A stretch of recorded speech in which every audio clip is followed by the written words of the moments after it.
Mirando el braserillo que no para más de arder, dejé rodar la copla y en el verso me casqué. Chorreaba un costillar de oveja en la parrilla y el mate retosaba como pingo en la cuchilla, cosa más parecida a los fogones que en la vida. Estamos nuevamente con Ernesto Agassi en este generoso aporte que nos está haciendo para que pensemos el campo en el Río de la Plata, y en este capítulo número 18 ya de la serie, acá en Radio Gráfica FM 89.3 de Buenos Aires y en la radio cooperativa.uy. Recibimos de nuevo a Ernesto y ahora nos abocamos a un capítulo que él ha dado a llamar Los impuestos al agro. Buenas tardes, Ernesto. Buenas tardes. Nos tiramos al agua. Porque hablar de impuestos, ¿no? Yo no encontré todavía a nadie que quiera pagar impuestos. ¿Qué son los impuestos? ¿Quién paga? ¿Quién no paga? ¿De qué? Cuando uno pone la palabra impuesto hay como una nebulosa alrededor de la palabra, ¿no? Pero bueno, vamos a tratar de razonar, de reflexionar, ¿no? En realidad, los impuestos son aportes que hacen las personas o las empresas, ¿no? Para fundamentar, para respaldar los recursos del Estado. Y recursos que deben ser para tener los bienes públicos que se necesitan. O sea, los impuestos son una necesidad, ¿no? Ahora, todos sabemos para qué son los recursos del Estado.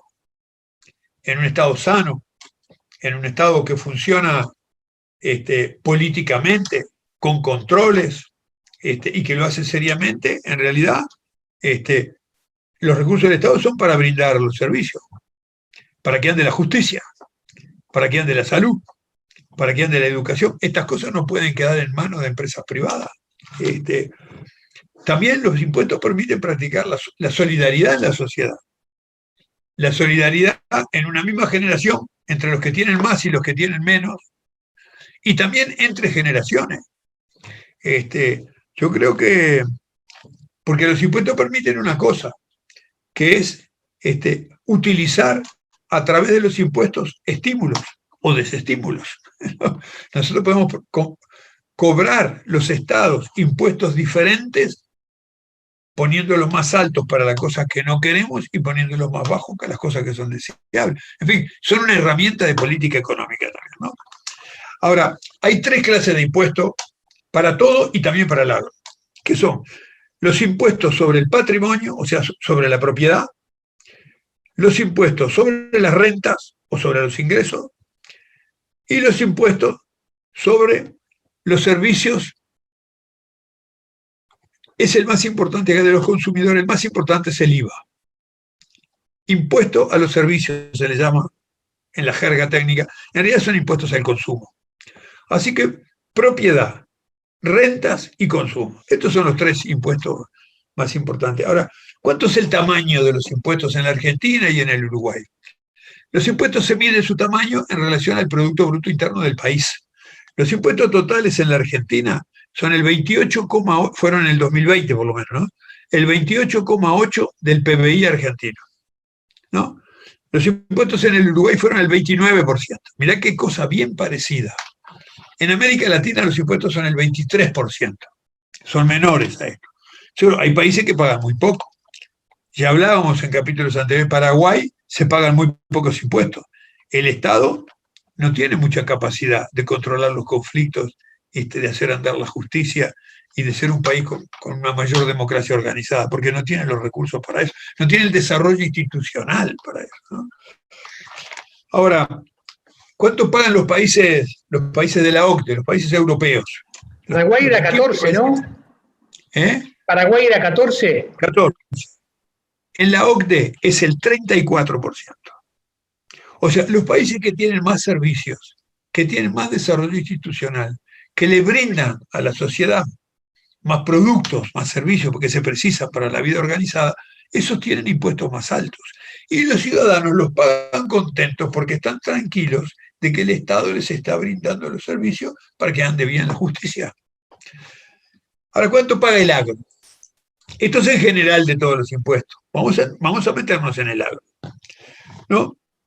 El sistema tributario de la República Argentina es distinto al sistema tributario del Uruguay, quizá yo hago más hincapié en el sistema tributario del Uruguay, porque es el que conozco más. En la Argentina tiene algunas cosas distorsivas que ahora las vamos a hablar. En realidad el agro el año pasado pagó el 7,4% del Producto Bruto Agropecuario. O sea, el agro produjo 3.200 millones de dólares y pagó 230 de impuestos. Eso es el 7,4%. O sea que es mucho menor lo que paga el agro de impuestos de lo que paga el resto de las actividades en el país. Es mucho menor, ¿no? Ahora, ¿cómo son esos impuestos? Yo acá quiero entrar en esto porque acá, y voy a comparar cómo es en la Argentina a cómo es en Uruguay. El impuesto que paga más en el agro es el impuesto sobre la tierra. Es el impuesto que nosotros le llamamos al patrimonio. Es lógico, porque bueno, los propietarios de la tierra tienen que pagar impuestos.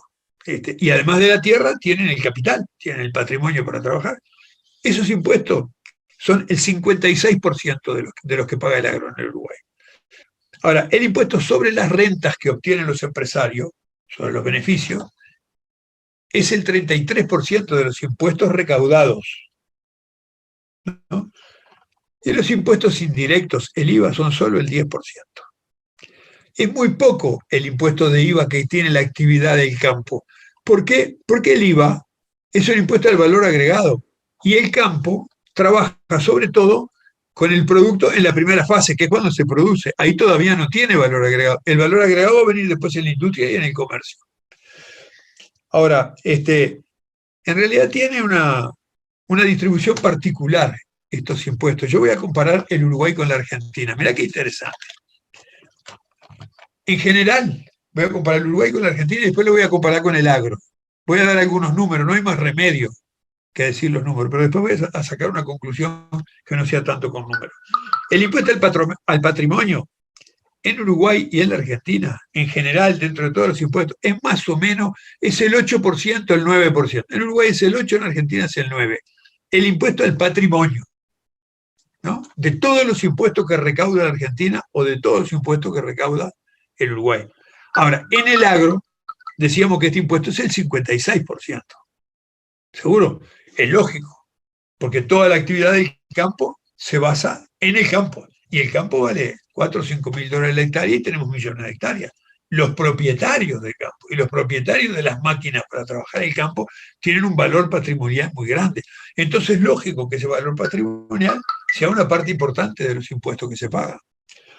Ahora, las rentas que tienen quienes desarrollan la actividad, en el Uruguay las rentas son el 26% y en la Argentina el 18%. En realidad en la Argentina se paga bastante menos por el beneficio que tienen los empresarios que en el Uruguay. En el campo, esto es el 33%.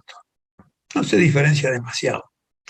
Lo que sí cambia son los impuestos, lo que se llama los servicios, los impuestos a los consumidores, es el IVA. ¿Cuánto es el IVA? En el Uruguay es el 39%, pero en la Argentina es el 51%. Y en el campo, por lo que decíamos antes, es solo el 10%. ¿Cuál es la diferencia conceptual grande en los impuestos como país? En realidad, en el Uruguay se le cobra más impuesto a la renta de los empresarios o de los ciudadanos, a los ingresos por renta, y en la Argentina se le cobra menos por renta.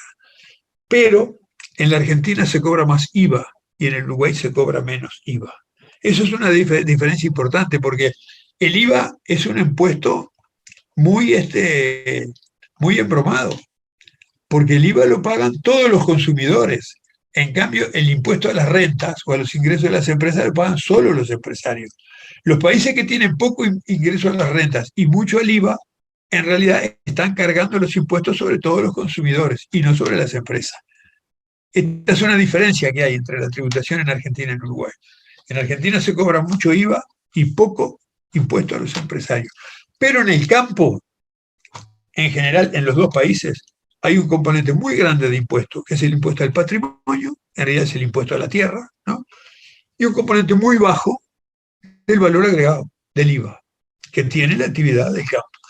Yo creo que se dice que el campo tiene otras cargas, además de los impuestos. Esto lo habremos oído todos. Por ejemplo, se habla del costo de los combustibles, el costo del gasoil. Yo digo que todo el que paga impuestos siempre anda buscando pelos al huevo para tratar de pagar menos. Ahí no hay asunto, ¿no? Yo me fijé un poco en la lista de... El gasoil en el Uruguay cuesta 88 centavos de dólar y en la Argentina cuesta 83 centavos de dólar. Cuesta un poquitito más barato. La diferencia es de 88 a 83. Ahora, seguro, ellos dicen que en Brasil cuesta 70, que en los Estados Unidos cuesta 70. Sí, es más barato en Brasil y en los Estados Unidos. Pero en Canadá cuesta 0,86, que es un país cerealero, agropecuario, igual que, cuesta más caro que en la Argentina que en el Uruguay. Y no te quiero poner el ejemplo de Italia o de Francia, que vale 1,17 o 1,18. Me parece que es legítimo que los que trabajan en el campo quieran tener un combustible barato. Pero yo te voy a hacer una pregunta y se la voy a hacer a todos los oyentes. ¿Cuánto combustible se gastó para producir una vaca? Porque en realidad hay actividades que gastan muy poco combustible. Si me decís cuánto combustible se gasta para producir una tonelada de maíz, ahí se consume más. Pero para producir la carne, por favor. Y cuando se quejan, no hay ninguna diferencia entre quejarse los que producen maíz que los que producen carne. Me parece que el componente combustible en los costos de producción del campo, mira, anda alrededor del 3%. Entonces, quejarse porque un combustible en vez de valer 0,83 vale 0,88, me parece que es eso, es buscarle pelos al huevo, me parece. Es un costo del que se habla con frecuencia, ¿no? Ahora, esto, si querés, son los sistemas tributarios estables, ¿no? Son los sistemas estructurados. Hay otros impuestos que son de coyuntura, y acá yo voy a hablar, que son impuestos inestables, que a veces existen y a veces no existen. Por ejemplo, los derechos de exportación. Los derechos de exportación, que del otro lado del río le llaman las retenciones, es un nombre, yo no quiero usarlo porque parece que es una mala palabra, ¿no? Pero yo sé que aquí hay un problema concreto, que es la necesidad de dólares que tiene el Estado. Y tiene que tener mucho cuidado con aquellas actividades que generan más dólares porque son las que el Estado precisa. Pero en el fondo, los impuestos estos a los derechos de exportación, ponerlos cuando a los productores les va bien, es un impuesto bastante distorsivo. Es un impuesto que es puntual, no arregla la gran cosa porque se cobra en el momento que se pone. Siempre estos impuestos en la Argentina fueron por un periodo, a veces subieron, a veces bajaron, pero implican cierta distorsión, porque ¿qué tal si ese impuesto, en vez de cobrarlo a un derecho de exportación, se le cobrara a los empresarios por los ingresos que tienen? Sería mucho, lógicamente, más estructural. Bueno, señor, si usted tiene un ingreso de más de $500.000, entonces tiene que pagar un impuesto a la actividad económica, un impuesto a la renta alto, porque usted gana mucho. Y si usted ganó poco, tendrá un impuesto más bajo. Estos impuestos en general se ponen en forma progresiva. Los que ganan menos tienen un porcentaje más bajo, los que ganan más tienen un porcentaje más alto para que aporten más. Entonces, yo creo que existe, en general, los derechos de exportación en el mundo se aplican para cosas medias extraordinarias. Por ejemplo, algunos países africanos lo ponen para cuando exportan elefantes solamente, para una cosa muy grande que se da una vez, a veces para la exportación de metales preciosos, ¿no? Pero nunca se usan para la economía, para un aparato productivo estable, ¿no? Pero hoy en la Argentina se ha convertido en una discusión como un tributo más, ¿no? Y aporta a las arcas del Estado lo que el Estado precisa, ¿no? Pero yo me pregunto lo siguiente, y se lo pregunto a los oyentes: ¿por qué, a pesar de este impuesto que desata tantas iras, por qué la Argentina igual va a producir 114 millones de toneladas de grano? La Argentina va a producir 17 millones de toneladas de trigo, 48 millones de toneladas de maíz, 49 millones de toneladas de soja. Si fueran tan insoportables los derechos de exportación, si fueran tan confiscatorios como se dicen, entonces la gente dejaría de producir y se dedica a otra cosa. Sin embargo, la producción no para de crecer. Así que a pesar de existir estos impuestos que son transitorios y tienen esta característica, por algún motivo el sistema tributario, por otros agujeros, les permite una entrada de tal manera que mantienen su actividad. Yo quiero decir que las quejas por los tributos suelen tener esta característica. El que se queja elige el tributo que más le conviene para quejarse. Y aquellos tributos que son más suaves los deja atrás de la puerta. Pero igual hay que discutir estos temas, ¿no? Yo creo que esta discusión está abierta y hay que darla, ¿no? Yo qué sé, en el mundo está planteado el tema, ahora que se está concentrando mucho la riqueza en el mundo, que las nuevas tecnologías producen menos necesidad de mano de obra, ¿cuánto tienen que pagar las altas rentas? ¿Qué pasa con las altas rentas en el mundo? ¿Por qué se inventaron los paraísos fiscales? ¿Por qué existen lugares donde una empresa que trabaja en un país ganando mucho dinero se radica, pone sus oficinas y entonces es una empresa que debe tributar en ese lugar? Y resulta que eso es Luxemburgo o es Delaware, es un lugar donde los impuestos son bajísimos. Hay lugares en el mundo que se crearon solamente para poner impuestos bajos, para que las empresas vayan a radicarse ahí y después trabajar en otros lados, ¿no? Bueno, el negocio de las empresas, hay oficinas enteras dedicadas, bueno, ¿qué son los Panama Papers? ¿No? Yo creo que ahora está siendo planteado por grupos de economistas que las fortunas de más de 10 millones de euros, ¿no?, en realidad paguen un impuesto al patrimonio del 5%, del 10%.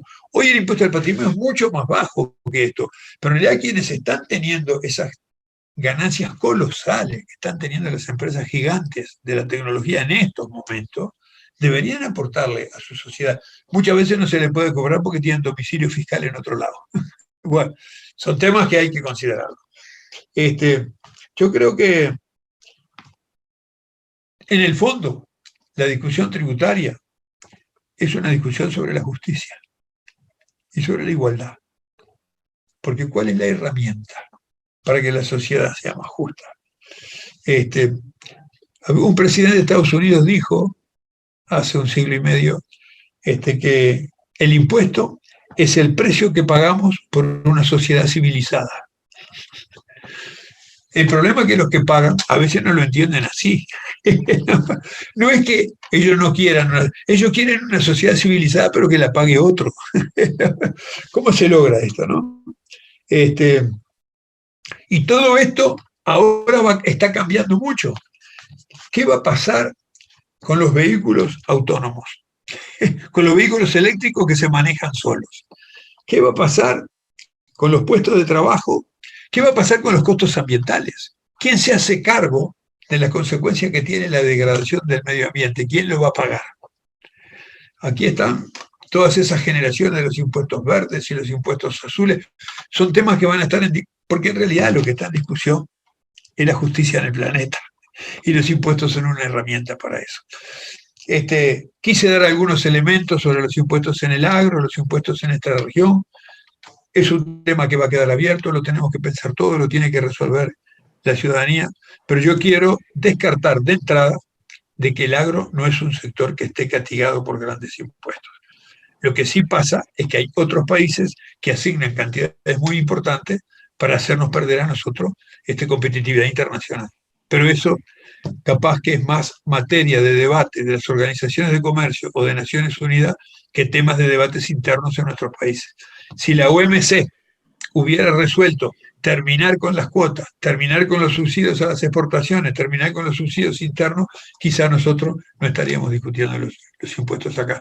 Pero por algo no se pudo, porque ahí se concentró el poder del mundo.